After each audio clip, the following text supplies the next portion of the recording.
Hello दोस्तों, नमस्कार। स्वागत है आप सभी का। मैं हूं सुशील कुमार गुप्ता और आप सब देख रहे हैं हमारा यूट्यूब चैनल नॉलेज बूस्टिंग। देखिए दोस्तों, मेरा एक क्रेडिट कार्ड से रिलेटेड एक वीडियो है कि क्रेडिट कार्ड का जो इंटरेस्ट है वो का कैलकुलेशन सिस्टम क्या है। तो उस वीडियो में बहुत सारे मित्रों ने ऐसा कमेंट करके पूछा मेरे से कि सर, ये जो मिनिमम ड्यू डिसाइड होता है इसका क्या कॉन्सेप्ट होता है, कैसे डिसाइड होता है, इसके बारे में थोड़ा सा हमको आइडिया दीजिए। तो देखिए दोस्तों, मिनिमम ड्यू जो होता है, जैसे आप ये से समझो कि मान लीजिए कि आपने इस महीने कोई खरीदारी करी है अपने क्रेडिट कार्ड के माध्यम से। मान लीजिए कि आपने जो है कोई 10,000 रुपए का मोबाइल खरीदा और उसको अगर आपने ईएमआई में कन्वर्ट करा दिया, ठीक है, तो कोई दिक्कत नहीं है। जो भी आपकी ईएमआई में कन्वर्ट कराने का प्रोसेसिंग चार्ज होगा वो बैंक चार्ज करेगा और उसके हिसाब से आपकी ईएमआई बन जाएगी। जो भी आप समय जो है चुनते हैं कि 3 महीने में हम इसका भुगतान करेंगे या 6 महीने में इसका भुगतान करेंगे, तब तो आपका सीधा सीधा ईएमआई बन जाएगा और वो ईएमआई आपको जितनी आती है, ईएमआई आपको पूरी उस महीने देनी पड़ेगी। उदाहरण के तौर पे समझते हैं कि इस महीने आपने मोबाइल कोई खरीदा, ठीक है, और उसका एक ईएमआई बना जो कि आपने उसको पे कर दिया। अब आप आते हैं हम अगले महीने में, ठीक है। अब आप आ गए अगले महीने में और उस महीने में आपका मिनिमम ड्यू क्या होगा, कैसे डिसाइड होगा। ये पहला कंडीशन हमने इसलिए बताया ताकि आपको दूसरे कंडीशन में थोड़ा सा और क्लियर समझ में आ सके, ठीक है। अब आपने अगले महीने में क्या किया, आपने फिर जो है कोई 5,000 रुपए की कोई आपने खरीदारी करी, ठीक, आपने कोई 5,000 रुपए की खरीदारी करी।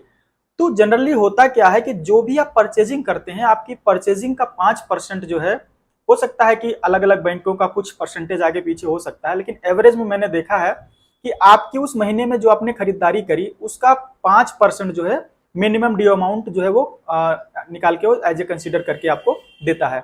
देखिए दोस्तों, मिनिमम ड्यू अमाउंट वो होता है कि जो वो 5% की राशि आती है जब भी आपका बिल जनरेट होता है, तो आपको ड्यू डेट के पहले पहले उतनी राशि आपको पे करनी ही करनी है। अगर आप नहीं करते हैं तो आपको जो है लेट पेमेंट चार्ज की पेनल्टी आपके ऊपर लग सकती है। तो इसलिए जो है बैंक बोलता है कि आपने जो हमने जो मिनिमम ड्यू जो है राशि आपको दिया है, अमाउंट दिया है, वो आप पे कर दो।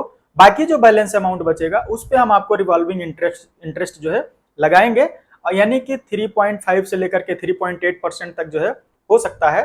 तो वो हम पर मंथ के रेट पे जो की जा करके आपका लगभग 40% तक पहुंच जाता है, वो अमाउंट जो है आपको देना पड़ेगा। तो क्या होगा कि आपको नेक्स्ट महीने में क्या जो है अमाउंट बनेगा, एक तो आपकी अगर कोई पिछले महीने की ईएमआई चल रही है वो ईएमआई, और उस महीने में आपने जो खरीदारी करी है उस खरीदारी का 5%, ठीक है। ये दोनों जोड़ करके उस अगले महीने में आपको मिनिमम ड्यू देना पड़ेगा, ठीक। अब और एक कंडीशन हम जनरेट करते हैं।